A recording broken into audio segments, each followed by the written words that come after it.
Did you know your Malaysian passport can take you to 181 countries without a visa, while an Indonesian passport opens doors to just 76?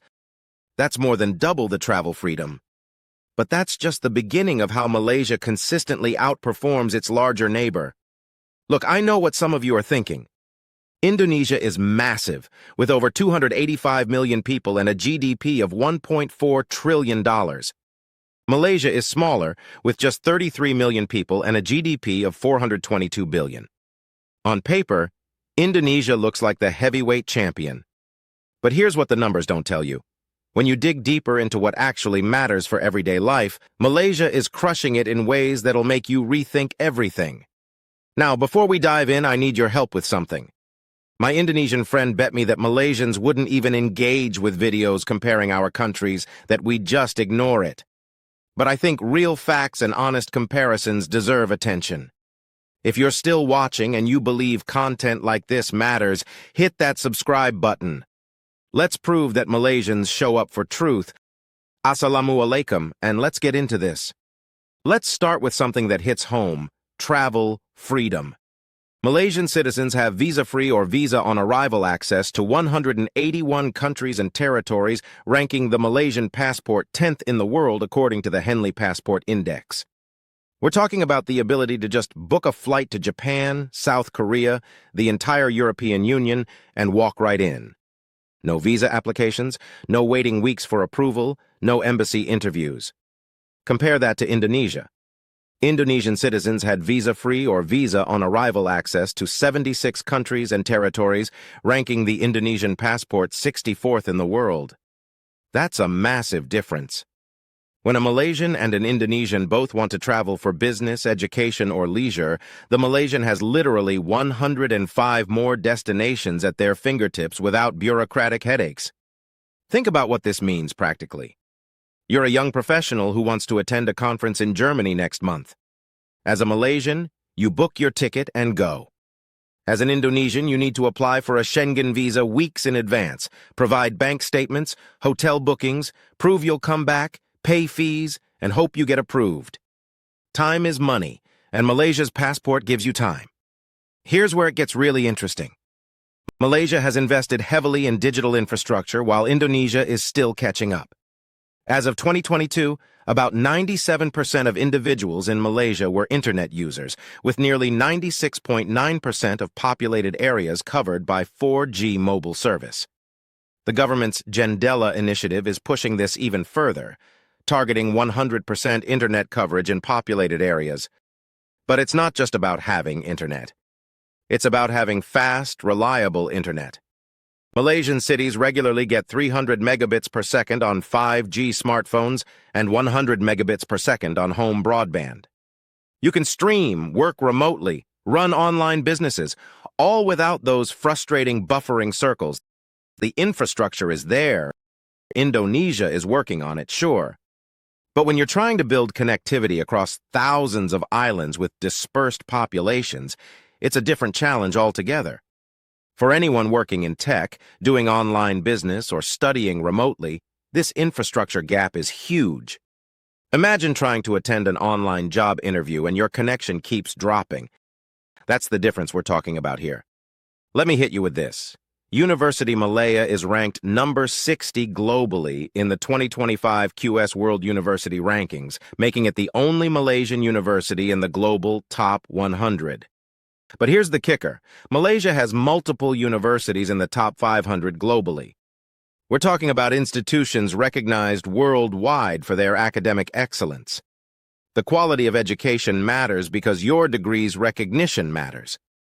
A degree from University Malaya, University Sains Malaysia, or University Putra Malaysia carries weight internationally.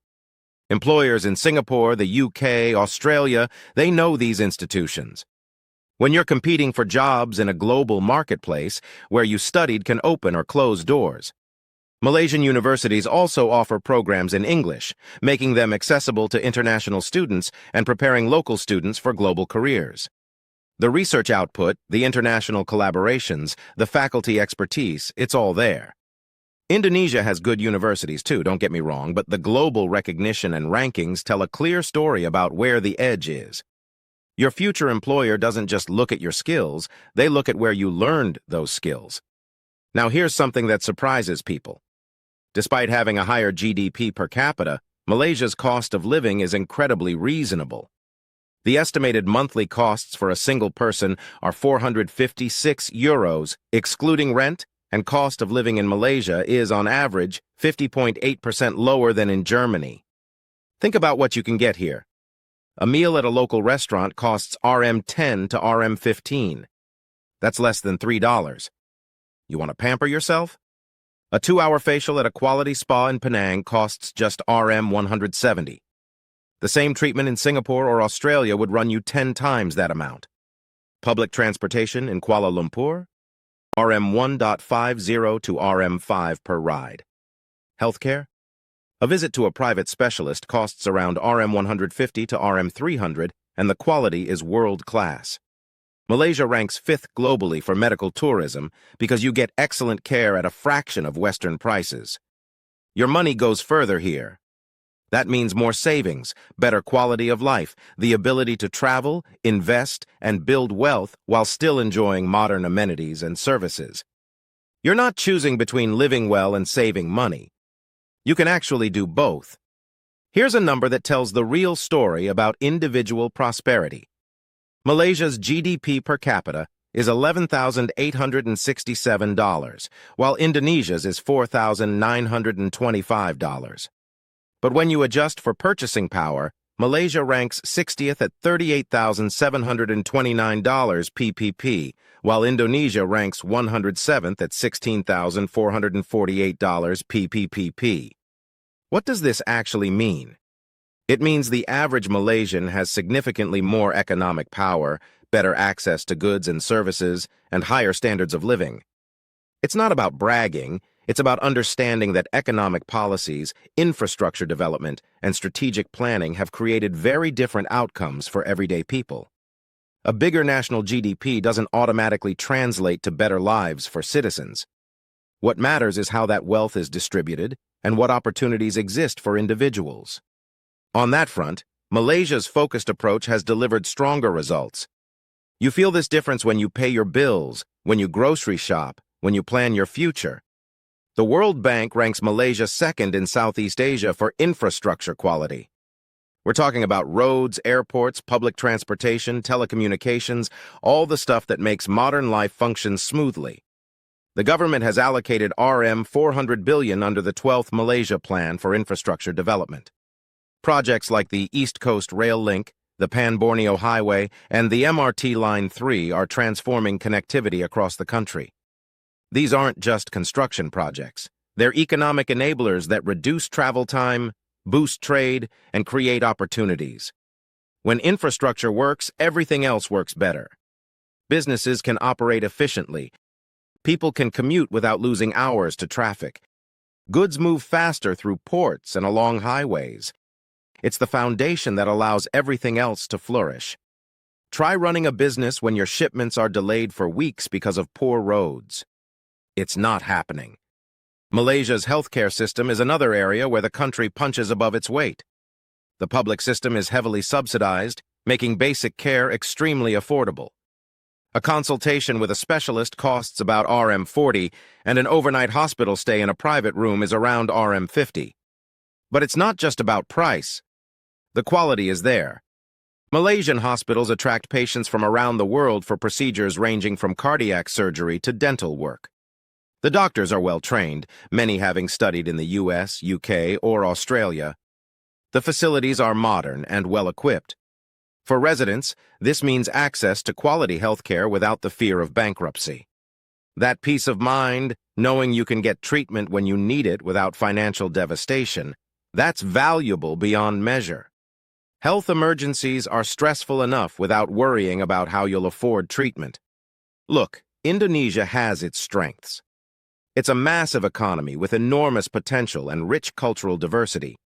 But when you compare what matters for individual quality of life, travel freedom, internet connectivity, education quality, purchasing power, infrastructure, and healthcare, Malaysia consistently delivers better outcomes.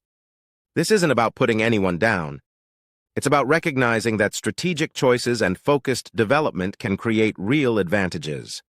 Malaysia's smaller size has allowed for more concentrated infrastructure investment.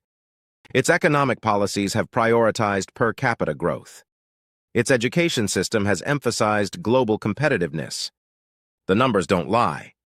From your passport power to your internet speed, from your university's global ranking to how far your salary stretches, Malaysia has built systems that work for its people. If this breakdown opened your eyes to something new, hit that like button and subscribe for more real comparisons backed by actual data. Drop a comment telling me which fact surprised you most. Let's keep this conversation going, because understanding these differences helps us all make better decisions about where to study, work, and build our futures. Until next time, keep questioning, keep learning, and remember, the truth is always in the details.